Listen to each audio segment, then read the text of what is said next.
오늘의 본문 말씀은 창세기 11장입니다.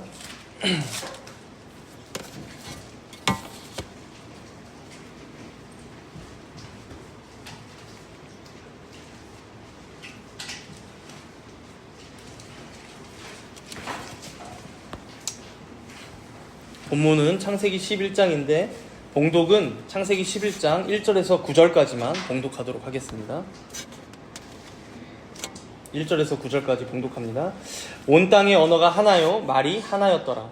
이에 그들이 동방으로 옮기다가 신할 평지를 만나 거기 거류하며 서로 말하되 자 벽돌을 만들어 견고히 굽고자 하고 이에 벽돌로 돌을 대신하며 역청으로 진흙을 대신하고 또 말하되 자 성읍과 탑을 건설하여 그 탑 꼭대기를 하늘에 닿게 하여 우리 이름을 내고 온 지면에 흩어짐을 면하자 하였더니 여호와께서 사람들이 건설하는 그 성읍과 탑을 보려고 내려오셨더라.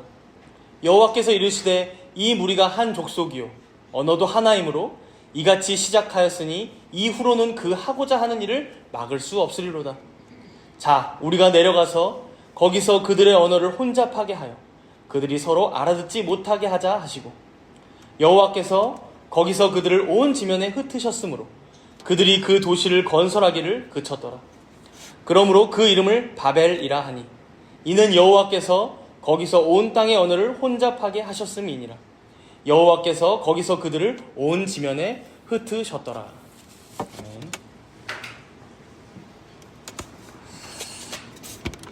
전 세계적으로 전 지구인, 그러니까 모든 사람들이 사용하는 언어의 개수를 세어보면 대략 7,000개 정도가 된다고 합니다.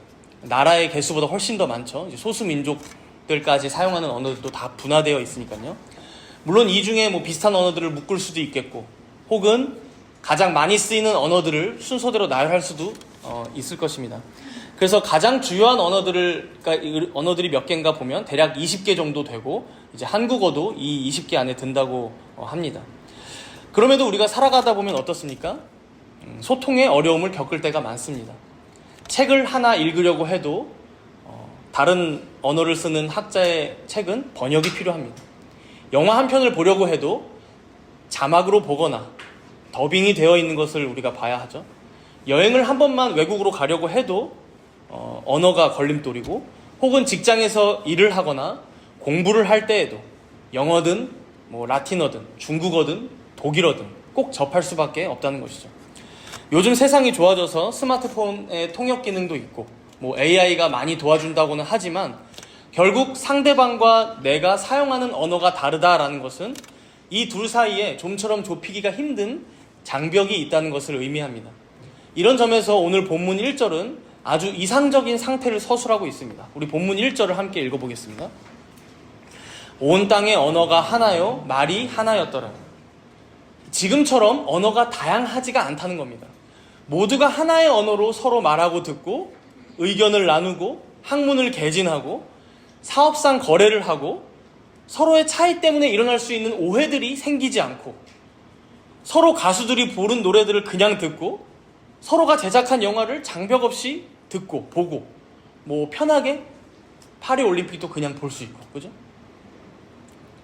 본문의 이 당시는 노아의 홍수 이후에 노아의 세 아들을 통해 인류가 생육하고 번성하던 시절입니다. 그래서 어쩌면 당연하게 한 집안이잖아요. 시간이 흐르면서 분화되지만 모두가 하나의 언어를 사용하는, 그래서 오해 없이 소통할 수 있는 아주 이상적인 상태였음을 의미합니다. 그러나 안타깝게도 모든 인류가 언어로 분열되어 있지 않다고 해서 하나의 말을 사용하는, 그래서 하나의 문화를 가졌다고 해서 그것이 반드시 이상적인 나라로 이어지지는 않음을 오늘 본문 말씀은 보여줍니다.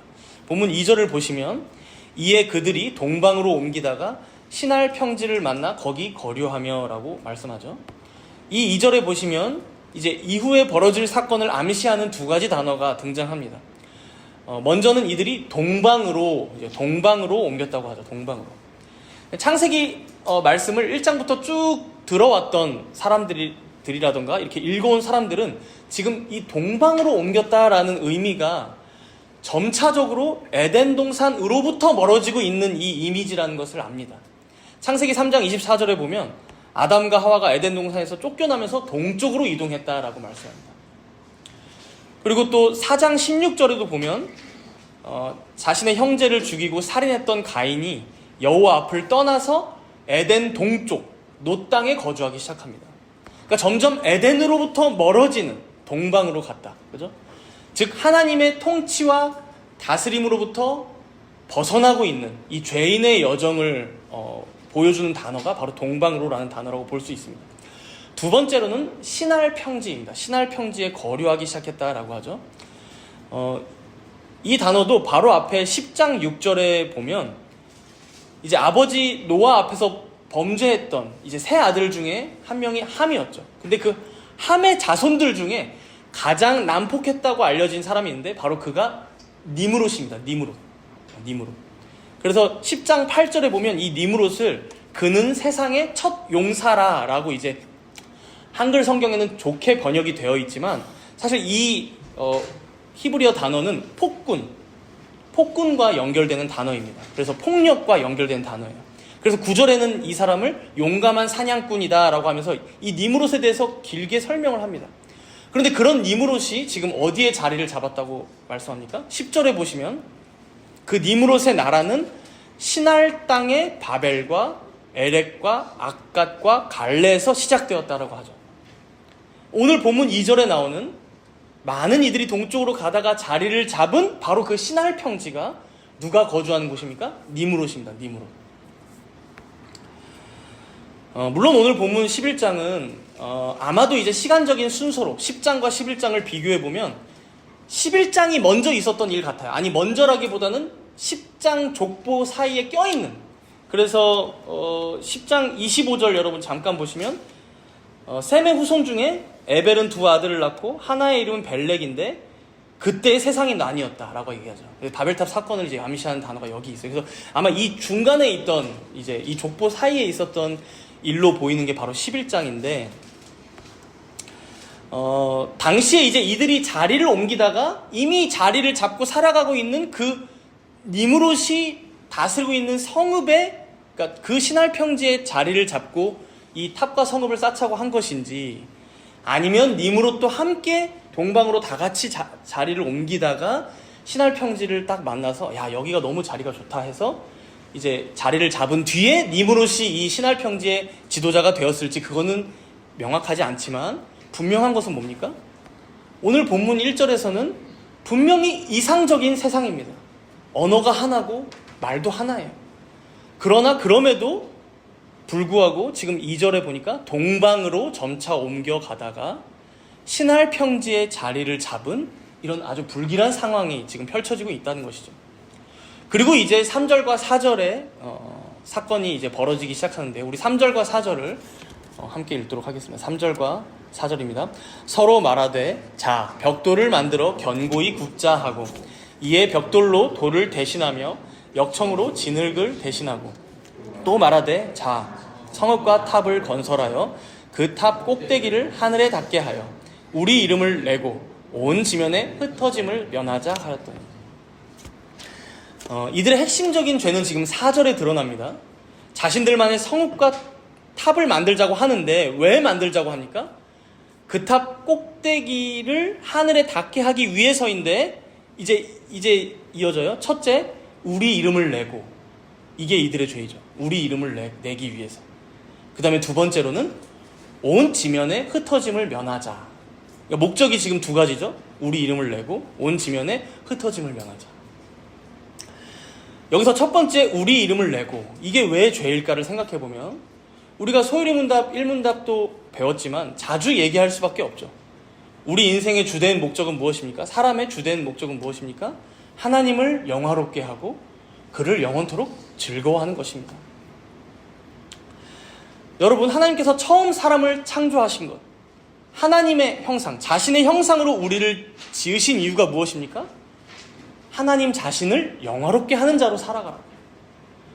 하나님 그분 한 분으로만 만족하고 즐거워하고 기뻐하며 살아가라고 지으셨어요.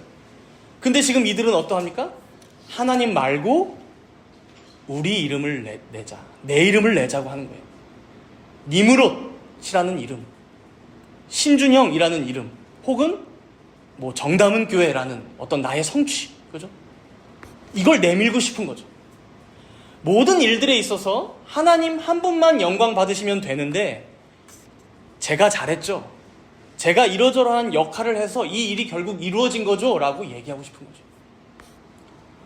그러나 노아의 홍수 때부터 우리가 봤습니다. 그 자격 없는 노아를 방주에 태우신 것도 하나님이셨고, 1년이 넘는 시간 동안 그 방주를 보호하신 것도 하나님이셨고, 이후에 생육하고 번성하고 땅에 충만하라는 복을 주시고, 또 무지개 언약으로 다시는 멸하지 않는다 약속하시고, 이러한 모든 일들이 그저 값없이 자격 없는 자들에게 베푸시는 하나님의 은혜이고 선물이었다는 것이죠. 우리의 이름을 낼 곳이 없습니다. 우리가 이런 역할을 했습니다라고 명함을 내밀 곳이 없어요. 다 하나님이 주셨기 때문이죠. 물론 우리가 살아가다 보면 이런 성읍 지을 수 있습니다. 그렇죠? 성읍을 언제까지 안 짓고 살아가겠어요?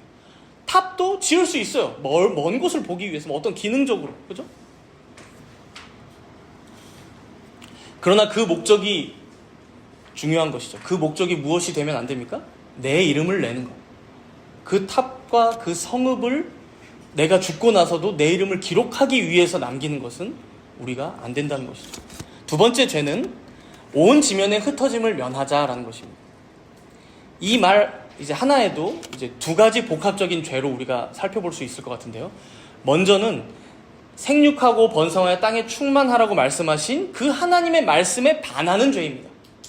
그러니까 생육하고 번성하여 온 땅에 충만하라고 우리에게 처음부터 말씀하셨는데, 그리고 노아 자신들의 조상에게도 말씀하셨는데 뭐예요? 아니, 우린 여기서 모여 살자는 거죠.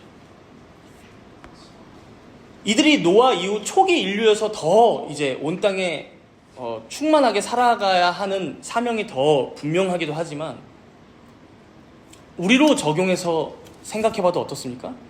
하나님의 말씀이나 요구와는 상관없이, 하나님의 계명이나 하나님의 다스림과는 상관없이 더 에덴과 떨어진 곳에 동방으로 가서 자리를 잡을래요. 거기서 신할평지, 내가 보기에 좋은 곳에서 자리를 잡고 살아갈래요. 거기서 내 힘으로 내가 여기 잘 정착해서 안정된 삶을 꾸려갈래요 라고 하는 심리가 여기에 있는 것입니다. 그리고 두 번째 죄로 보자면, 하나님께서는 다시는 물로 심판하지 않으시겠다라고 하시면서 무엇을 표지로 약속하셨습니까? 뭘 보면 그걸 기억하라고 했어요? 그렇죠. 여러분, 이 시대는 이제 비가 오기 시작합니다. 노아 전까지는 비가 안 왔을지 모르지만요, 이 시대는 이제 비가 와요. 비가 온 다음에 맑게 개인 하늘에 뭐가 떠 있어요? 무지개가 뜹니다. 그럼 그걸 보면서 이제 뭘 기억해야 돼요? 아, 하나님께서 다시는 물로 심판하지 않으시겠다 말씀하셨지. 근데 그걸 보면서도 못 믿겠다는 거죠.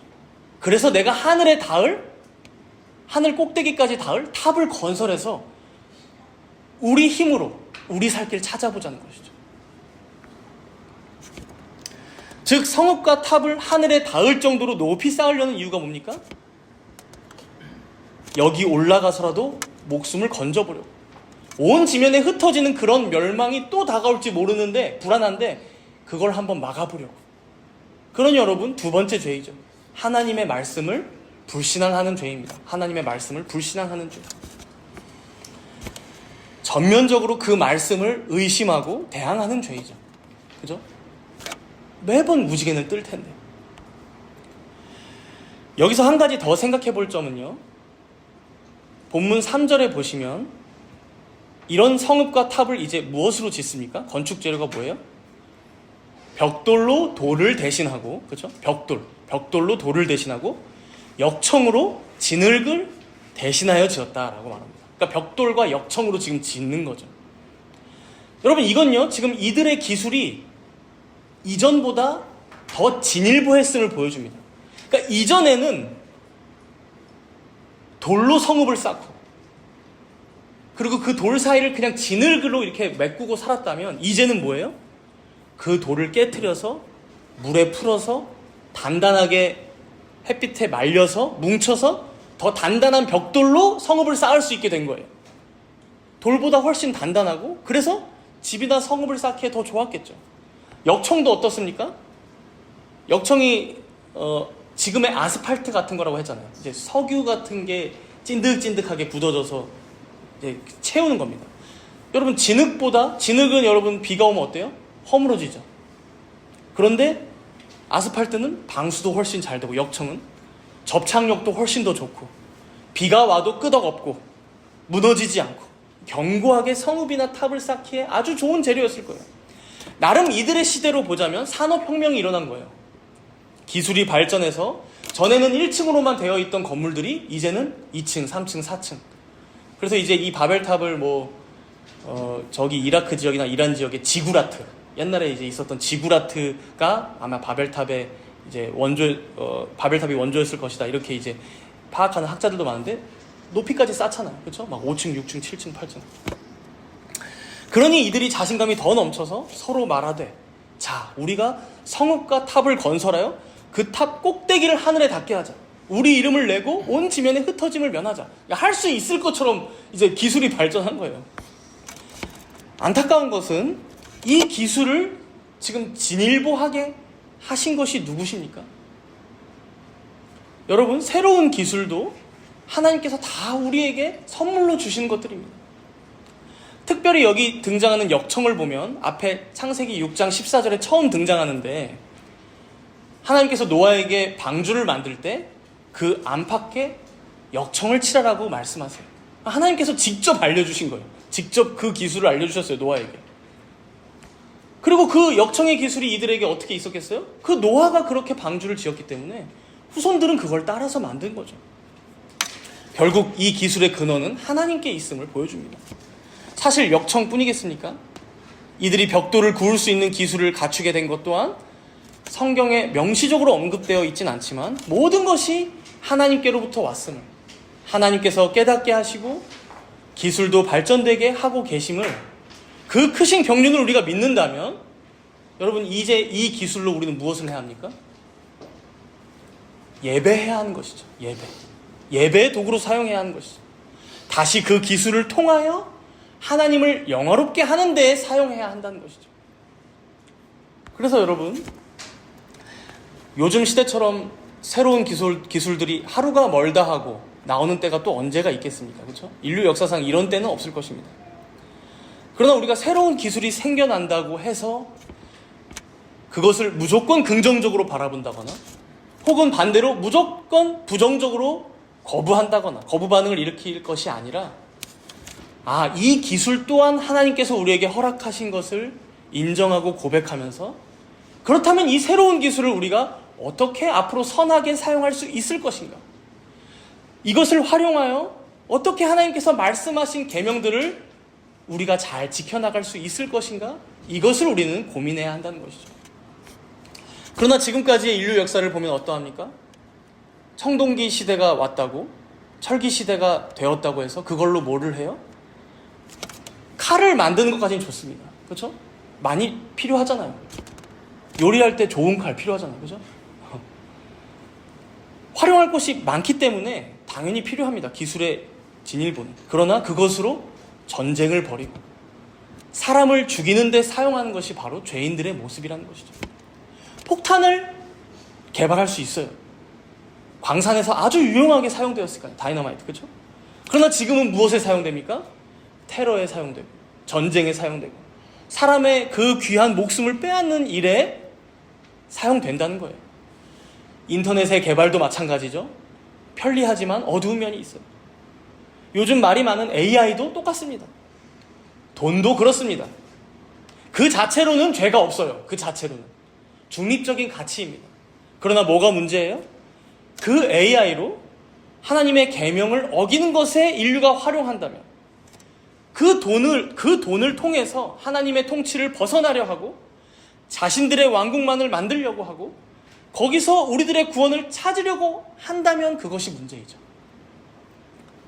돈 자체가 아니라 돈을 사랑함이 일만하게 뿌리가 되는 원리입니다. 사랑하는 성도 여러분, 이 말씀 앞에서 여러분들은 무엇이 생각나십니까? 하나님께서 여러분들에게 지금 허락하신 것이 무엇이 있습니까? 어떤 은사가 있으십니까? 남들이 가지지 못한 어떤 것을 더 소유하고 계십니까? 그것이 물질이든 건강이든 시간이든 에너지이든 다른 사람들에게 없는 특별한 은사이든 여러분들은 주님께서 선물로 주신 그 것들을 무엇을 위해 활용하고 계십니까? 그저 내 이름을 더 내기 위해서? 혹은 남들 앞에 더 높아지기 위해서? 혹은 나와 우리 가족의 안위와 미래만을 위해서? 하나님의 계명을 지키기 위해서가 아니라 내 뜻대로, 내가 생각한 대로의 미래를 그려나가 보기 위해서 사용하고 계시진 않냐라는 것이죠. 그렇다면 여러분, 다시 되돌아가 생각해 보셔야 합니다. 나에게 주신 것은 무엇인지, 나에게 남들이 가지지 않은 은사를 주신 것은 무엇인지, 아니 은사가 특별하게 없는 것 같더라도 나만이 가지고 있는 캐릭터, 특성이 있을 거 아니에요. 그렇죠? 나의 성향이 무엇인지, 그리고 그것으로 하나님을 영화롭게 하는 데에 내가 어떻게 활용하고 사용할 수 있을지, 그것을 고민하며 살아가는 것이 소율이 문답 1문답의 가르침대로 살아가는 길일 것입니다. 물론 이런 말씀 앞에 섰을 때 그 누가 나는 100% 하나님 앞에서 떳떳하다라고 말할 수 있겠습니까? 모두가 나름 분투하면서도 그 안에는 자신의 욕망이 꿈틀대고 하나님의 말씀에서 벗어나고 싶어하는 그 죄성은 적어도 우리가 이 땅에 살아가는 날 동안에는 완전히 해결되지 못할 것입니다. 그러나 그럼에도 불구하고 우리가 그러한 나의 죄성과 끝까지 싸우기를 다짐하고 몸부림치는 모습이 있어야 한다는 것이죠. 이어지는 말씀에서는 이런 우리들을 좀 더 격려해 주시는 말씀이 나옵니다. 우리 본문 5절을 함께 읽도록 하겠습니다. 본문 5절입니다. 여호와께서 사람들이 건설하는 그 성읍과 탑을 보려고 내려오셨더라. 그냥 이 말씀만 읽으면 좀 의아한 표현입니다. 우리가 교리도 배웠지만 하나님은 여기 계시다고 저기 안 계시는 분이 아니거든요. 그러니까 내려오셨다라는 말 자체가, 그렇죠? 그래서 이 구절을 보고 마치 그리스 로마 신화에 나오는 여러 신들처럼 하나님께서 여기저기를 다니시나 보다 라는 그런 개념 정도로 생각하면 안 되죠. 이 표현은 우리가 가장 잘 알아들을 수 있는 언어로 우리에게 무엇인가를 알려주시고자 우리에게 맞춰서 표현하신 말씀입니다. 우리에게 수준을 맞춰서. 그러면 무엇을 알게 하시려고 이렇게 자신의 모습을 표현하셨을까요?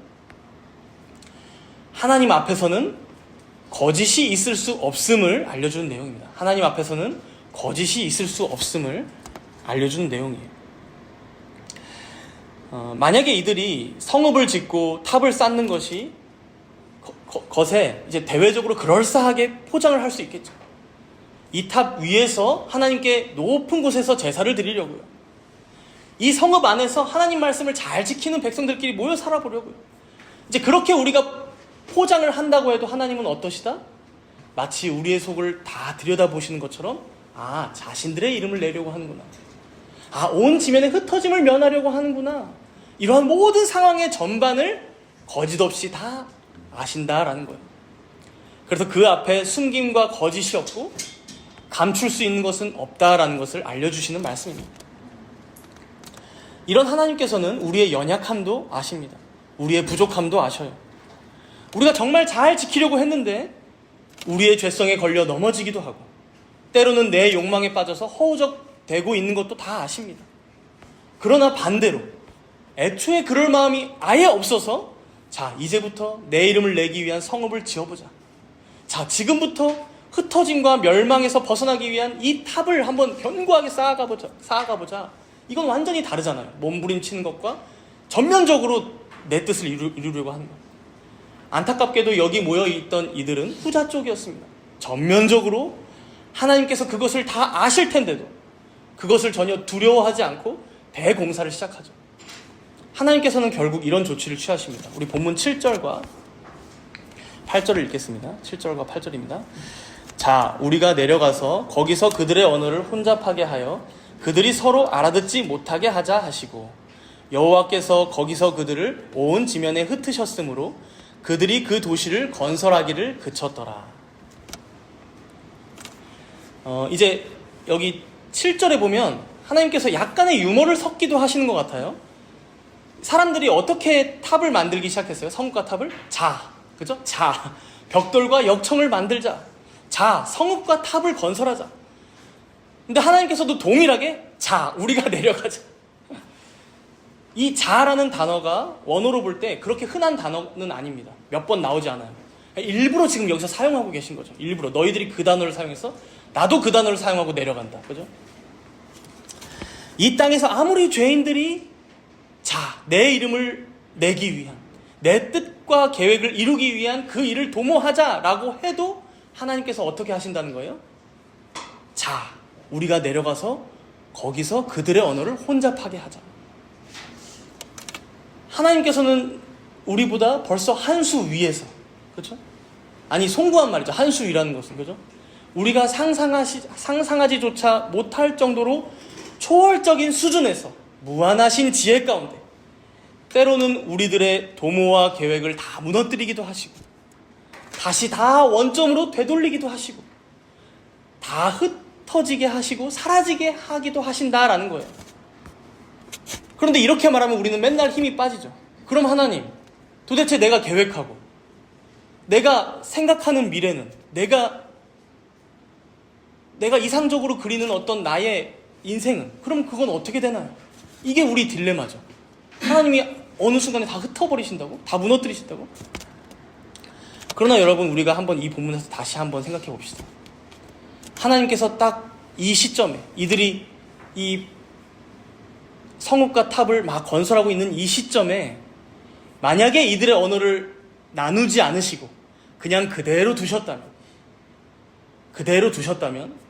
정말 이들이 생각한 대로 이상적인 그 미래대로 자신들의 이름을 길이길이 이 탑에 남기고 이 성읍을 통하여 자신들이 영광을 다 받고 또 흩어짐을 면하지도 않으면서 행복하게 오래오래 살아갈 수 있었을까요? 본문 6절을 한번 보시면 하나님께서는 이미 이후의 결과에 대해서 걱정하고 계세요. 뭐라고 말씀하세요? 이들이 무리가 한 족속이고 언어도 하나이니 이후로는 이들이 하고자 하는 일을 막을 수 없으리로다. 이 말씀을 읽고 어떤 사람들은 이렇게 생각해요. 마치 하나님께서 이들이 하는 일을 지금 막지 않으면 큰일이 나서 하나님을 더 초월해서 잘 살게 될까봐. 그죠? 하나님을 넘어서는 능력을 이 니므롯을 중심으로 한 이 성읍과 탑을 지은 사람들이 얻게 될까봐 하나님께서 지금 흩어지게 하신 것이 아닌가라고 생각한다는 거죠. 그러나 여러분, 이건 너무 순진한 생각입니다. 그렇죠? 우리만의 생각이죠. 정말 이들을 그대로 뒀다면 해피엔딩, 행복한 결말로 마쳤겠냐라는 거예요. 여러분, 만약에 그냥 두셨다면 상상을 해보자면 역사에 만약은 없지만 노아의 홍수 시절로 치닫는 거예요.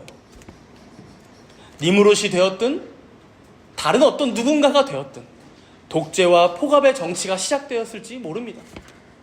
서로 높은 자리에 앉아보려고 언어는 똑같이 쓸지 모르지만 모두가 더 분열하고 나뉘어서 피가 낭자한 비극이 시작되었을지 모릅니다. 모두가 똑같은 언어와 사고체계 안에 갇혀서 하나님께서 마땅히 사람에게 주신 그 다양한 자유들을 누리지 못했을지도 모르죠. 우리야 그 끝이 어찌 될지는 모르지만 이 6절의 걱정은 하나님께서 지금 자기 자신을 걱정하는 것이 아닙니다. 죄인들을 향한 하나님의 긍휼하심입니다. 하나님의 자비와 인자하심입니다. 그렇게 여러분, 여기서 하나님께서 무려 내려오셔서 이들의 언어를 혼잡하게 했다. 그래서 흩어지게 했다라는 말씀은 하나님께서 얼마나 인류 가운데 그리고 우리들 가운데 자신의 은혜와 긍휼을 얼마나 자주 베풀고 계시는지, 그래서 이 사회와 온 세계의 나라들이 이러한 하나님의 보호하심 가운데, 이 은혜 가운데 거하고 있는지를 아주 잘 보여주는 말씀이라는 거예요. 우리 개인의 인생 또한 마찬가지입니다. 내가 계획하고 내가 생각한 대로만 흘러가는 게 나는 행복하다라고 생각하는 게 우리들의 수준이라면 하나님은 이미 그 이후도 다 아시고, 그리고 우리의 현재 상황과 처지도 다 아시고, 그리고 모든 세계와의 조화와 그 경륜 가운데 우리의 다음 한 걸음을 인도하신다는 것이죠. 그렇게 개입하시고 그렇게 섭리하고 계시다는 사실입니다. 이제 이러한 하나님의 은혜로운 개입의 결과가 본문 9절에 나옵니다. 우리 9절을 함께 읽겠습니다. 9절. 그러므로 그 이름을 바벨이라 하니 이는 여호와께서 거기서 온 땅의 언어를 혼잡하게 하셨음이니라. 여호와께서 거기서 그들을 온 지면에 흩으셨더라. 이제 여기서 바벨이라는 단어가 처음 등장해요. 오늘 본문 안에서 이 바벨이라는 단어가 뭐랑 연결이 되어 있냐면요, 이제 뒤에 보면 흩으셨더라, 그렇죠? 그래서 히브리어로 발랄 이라는 이 단어와 이제 언어 유희를 이룹니다. 바벨, 발랄. 그래서 이제 영어에도 보면 이 바벨이라는 단어가 어원이 됐을 것 같은데 이제 베블이라는 단어가 있더라고요. 베블. 그래서 허튼 소리 한다. 허튼 소리 한다. 이런 뜻의 단어가 있더라고요. 이런 여러 가지 내용을 종합해 봤을 때 이 바벨, 이 이름이 뭘 상징할까요? 언어의 혼잡, 혼돈, 이제 분열의 상징이라고 보시면 됩니다. 언어의 혼잡, 혼돈, 분열, 바벨. 그래서 여러분, 우리가 여기서 알 수 있는 것은 우리의 현실은 항상 뭐예요? 바벨입니다. 우리의 현실은 항상 바벨. 혼잡하고 혼돈스럽고 분열되는 게 우리의 수준입니다. 그러나 하나님께서는 그 가운데 무엇을 하십니까? 거기서 자신의 긍휼을, 인자하심을, 자비로우신 손길을 나타내십니다. 때로는 우리들의 계획을 어그러뜨리기도 하시고 다 무너뜨리기도 하시면서 흩트기도 하시면서 가장 우리에게 선하고 좋은 길로 인도하신다는 사실입니다. 항상 이런 대치가 있는 거예요. 단순히 언어가 하나이면 다 해결되고 이상적인 국가가 되고, 언어가 나뉘면 그때부터 분열 시작이고 불행이 시작되는 게 아닙니다. 여러분, 언어가 하나여도, 그러니까 언어가 흩어지는 게 오히려 은혜일 수 있다는 거예요. 언어가 하나여도 어떻습니까? 여러분, 우리 한국처럼 세종대왕 덕분인 것 같은데 하나의 언어를 이렇게 정말 똘똘 뭉쳐서 쓰는 나라가 많지 않아요. 외국에 가면 보통 2개국어, 3개국어를 합니다. 그죠? 그런데 우리가 이렇게 하나의 언어, 한국어를 쓴다고 해서 우리 안에 정말 일치된 견해, 하나됨, 연합, 사랑, 섬김, 희생, 여러분 이런 게 보여지고 나타납니까? 오히려 똑같은 언어를 하니까 어떻게 돼요? 그 언어로 더 싸워요. 더 분열하고 더 서로 으르렁대기 바쁩니다. 그죠? 즉 언어의 문제가 다가 아니라는 거예요. 그 언어를 어떻게 사용할 것이냐가 관건입니다. 우리가 죄인인 것이 문제이지 우리가 들고 사용하는 도구들의 문제가 아니라는 것이죠. 그러나 안타깝게도 죄인들은 이러한 자신들의 한계에 매번 부딪히면서도 이것을 극복해내지 못합니다. 노아의 홍수 직전 세대를 겪었음에도 노아의 방주 이후에 아들 때에서 함은 벌써 죄를 짓고 그게 가나안으로 이어지죠. 이후에 셈과 야벳을 통해 선한 자손들이 많이 낳고 길러졌었을 것이 분명함에도 창세기 11장에 보니까 또 이들이 모여서 바벨탑을 건설하자고 지금 하는 게 이 죄인들의 한계이고 수준이라는 것입니다. 우리가 요즘 교회사도 공부하고 있지만 인류 역사를 보십시오. 하나 되고 연합되고 일치되는 것 찾기가 쉽지 않습니다. 인류 역사는 그야말로 분열의 역사이고 투쟁의 역사입니다. 서로 싸우기 바빠요. 어쩌면 이 창세기 11장의 바벨탑 사건이 앞으로 우리 주님 오시기까지 반복될 우리 인류의 비참한 상태를 적나라하게 다 고발하며 보여주는 것입니다. 교회도 마찬가지라는 현실은 더 뼈아프죠. 예수님 승천하신 후에 하나의 교회로 신약의 교회는 시작하게 됩니다. 그러나 그 안에서 진리를 이용해 먹으려고 하는 이단들이 곧바로 발생하고 그 이단들을 내쫓고 나니 또 이 교회 안에서 정치적인 문제로, 교리의 문제로 배웠잖아요. 동방교회와 서방교회가 또 분열되고 또 서방교회 안에서도 종교개혁, 그 교회가 타락하게 되자 종교개혁이 일어나면서 개신교가 분열하게 되고 이 개신교 안에서도 또 장로교, 침례교, 감리교, 순복음교, 성결교, 또 장로교 안에서도 교단이 200개가 넘어요. 우리나라만 해도. 이게 우리에게 가르쳐주는 바가 있죠. 이 땅에는 온전한 연합은 없다는 것입니다. 온전한 연합은 없다. 완전히 하나 되면 결단코 없다는 거예요. 온 세계의 나라들도 여러분 유럽 보세요. 뭐 유로 뭉쳐도 그 안에서 또 안 끼는 애들이 있고 또 분열되려고 또 나와버리고, 영국 같은 경우 그죠? 나라 안에 정치도 이랬다 저랬다 하는 거죠. 그죠? 심지어 하나님의 백성이라는 성도나 교회마저도 온전히 하나됨은 이 땅에서는 결코 없을 것이다. 우리 주님이 오시기 전까지는. 이게 바로 오늘 말씀이 우리에게 분명하게 보여주는 진리라는 것입니다. 그러나 그렇게 여러분, 우리는 언제나 겸손할 수 있습니다. 우리가 일치를 이뤄낼 수 없기에, 우리가 건설한다고 그게 진짜 우리의 구원과 소망을 만들어낼 수 없기에 무엇을 기다리게 합니까? 하나님의 은혜를, 그리고 그의 일하심을, 그리고 그의 작정과 섭리와 역사와 인도하심을 사모하고 기다리게 한다는 것입니다. 우리가 이러한 우리의 위치, 즉 기다림의 위치, 하나님께서 하신 역사를 바라보는 자로서의 이 위치와 수준을 잘 지킬 때 오히려 우리의 인생은 행복합니다. 그러니까 우리의 인생의 키를 우리가 쥐려고 하면 여러분 바벨탑이라고 보시면 돼요. 불행해진다고 보시면 됩니다.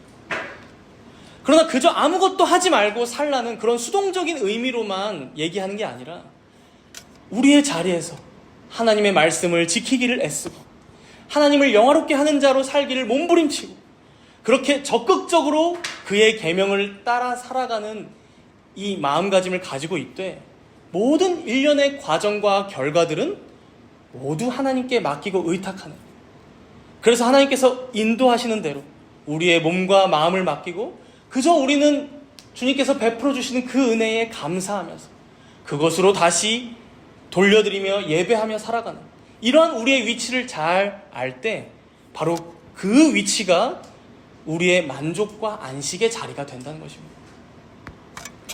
그래서 이어지는 말씀을 잠깐 보시면 이렇게 이어지고 있죠. 오늘 본문 말씀이, 본문 우리 10절을 함께 읽어봅시다. 10절입니다. 셈의 족보는 이러하니라. 셈은 100세 곧 홍수 후 2년에 아르박삿을 낳았고, 노아의 세 아들 중 셈의 족보를 기술하고 있는데요. 이 족보를 우리가 다 살펴보지는 않겠지만 이 족보가 왜 중요할까요? 마지막 부분에 우리 26절 한 절을 또 한번 읽어보겠습니다. 26절입니다. 중간에 데라는 70세에 아브람과 나홀과 하란을 낳았더라. 이 셈을 통하여 대가 이어지다가 이제 10대 손인데요. 10대 손으로 누가 태어나냐면 우리가 흔히 아브라함이라고 알고 있는 아브람이 태어납니다. 아브람. 다음 주에 그래서 이어서 보겠지만 이 아브람이 누굽니까? 그 자신과 그 형제들이나 그의 아버지는 여러분 자격 있는 사람이 아니었습니다. 그들도 똑같은 바벨의 후손들이었습니다. 우상 숭배자들이었죠. 그러나 하나님께서는 창세기 12장 2절에 이렇게 약속합니다. 창세기 12장 2절에 내가 너로 큰 민족을 이루고 내게 복을 주어 내 이름을 창대하게 하리니 너는 복이 될지라. 바로 이게 오늘 모든 이들이 자신들의 뜻으로 세우려고 했던 인간의 도성과 하나님께서 12장에 세우고 계신 하나님의 도성의 현격한 차이입니다. 자신들이 세우고자 했던 도성과 하나님의 도성. 바벨의 꿈은 언어가 다 나뉘게 되면서 끝나게 되었고 온 사방에 흩어지면서 다 무너져 내렸습니다. 혹자는 이것을 인류의 실패요, 비극이라고 말할지 모르지만 이 일이야말로 하나님께서 처음부터 계획하셨던 바요. 그렇기에 그 이후에도 셈의 후손을 통해서 특별히 그 후손 중에 또 한 명의 죄인인 아브람을 통해서 하나님께서는 복이 되게 하겠다 약속하고 계신 거예요. 이게 바로 거저받는 은혜이고 값없이 대가 없이 받는 선물입니다. 우리는 이 은혜를 그저, 이 선물을 그저 감사로 받습니다. 그리고 하나님께 다시 찬송과 영광을 올려드립니다. 이제 마지막으로 이런 내용이 노아가 자신의 아들 셈에게 한 축복에 잘 드러나고 있는데요. 우리 앞으로 와서 창세기 9장 26절과 27절을 읽겠습니다. 지난주에 자세히 보진 않았던 말씀인데 여기서 보고 넘어갈게요. 창세기 9장 26절과 27절 함께 읽습니다. 또 이르되 셈의 하나님 여호와를 찬송하리로다. 가나안은 셈의 종이 되고 하나님이 야벳을 창대하게 하사 셈의 장막에 거하게 하시고 가나안은 그의 종이 되게 하시기를 원하노라 하였더라. 지금 셈이 받고 있는 축복이 무엇입니까? 축복이라기보다 오히려 하나님께 찬송으로 올려지고 있는 내용이죠. 뭐라고 찬송합니까? 셈의 하나님 여호와를 찬송하리로다. 셈의 하나님 여호와. 성경에서 하나님께서 누군가의 하나님이라고 불리는 말씀이 여기가 처음입니다. 누군가의 하나님으로 불리는.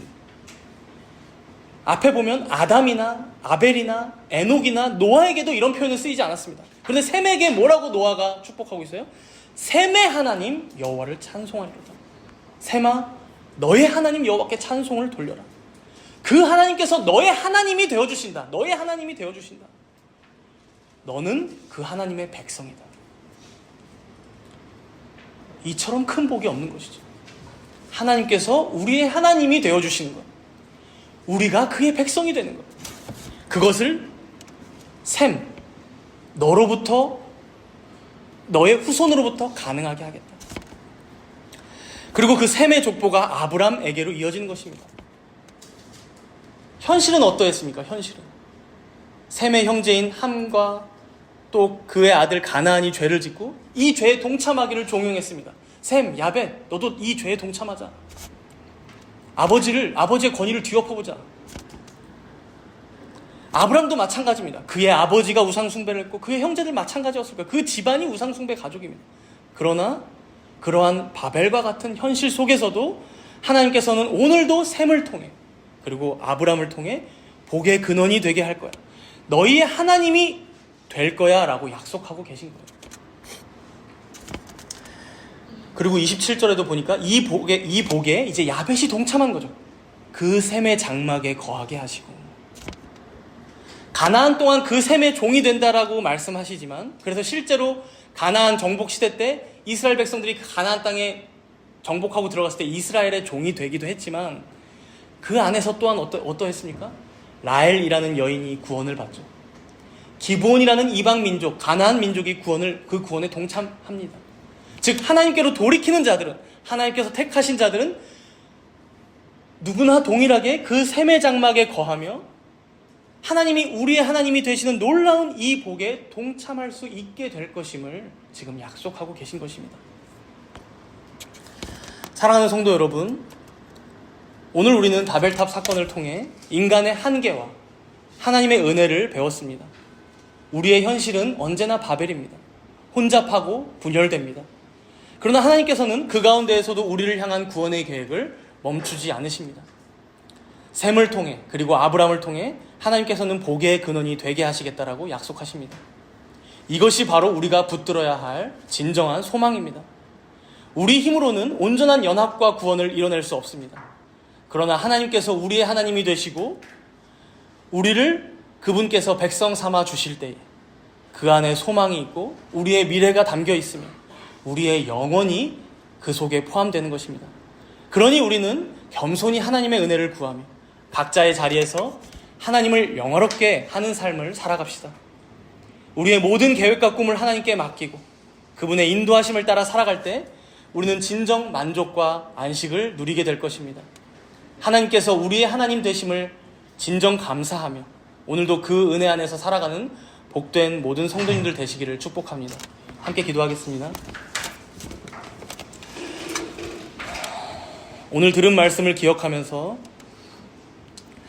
우리는 오늘 바벨탑 사건을 통해 인간의 교만함과 하나님의 은혜를 다시금 살펴보았습니다. 우리는 우리도 모르는 사이에 내 힘으로 내 이름만을 위하여 무엇인가를 이루려고 하는 죄인들임을 주님 앞에 회개하도록 하겠습니다. 또한 이러한 우리의 연약함과 죄성에도 불구하고 끊임없이 오늘도 은혜를 베푸신 하나님께 감사함으로 기도하겠습니다.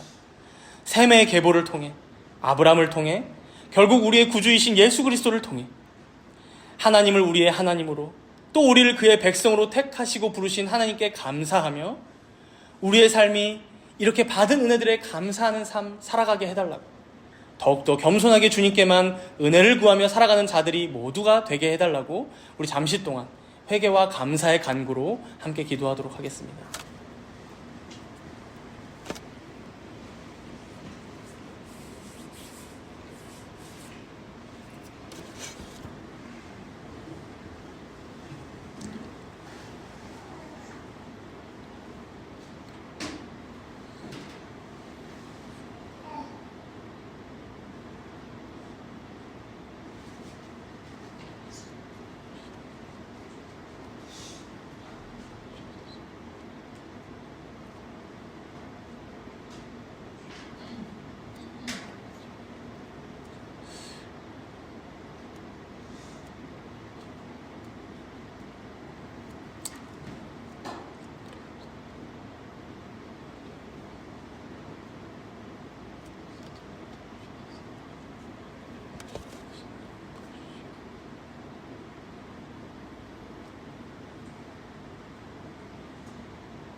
주님, 우리가 바벨탑 사건을 통해 인간의 한계와 주님의 무한하신 사랑을 다시 한번 생각하게 하시니 감사를 드립니다. 자신들의 힘으로 하늘에 닿으려 했던 그들처럼 우리도 종종 주님을 잊은 채 내 자신의 능력만을 믿고 살아갈 때가 있진 않은지 주여 회개하며 나아갑니다. 하지만 주님께서는 그런 우리를 버리지 않으시고 오히려 더 큰 은혜로 돌보아 주시니 감사를 드립니다. 셈을 통해 아브라함에게로 그리고 오늘날 우리에게까지 이어지는 구원의 역사를 이루셨음에 찬양을 올려드립니다. 주님, 이제 우리가 인생을 살아갈 때 우리의 모든 계획과 꿈을 주님 앞에 내려놓고 의탁하게 하여 주시옵소서. 또 우리의 언어가 서로 달라 갈등할 때에도 주님 안에서 하나됨을 잃지 않게 하여 주시옵소서. 우리의 삶이 온전히 주님을 높이는 도구가 되게 하시고 주님의 영광만을 위해 살아가는 거룩한 백성들이 되게 하여 주시옵소서. 감사드리며 우리 주 예수 그리스도의 이름으로 기도드립니다. 아멘.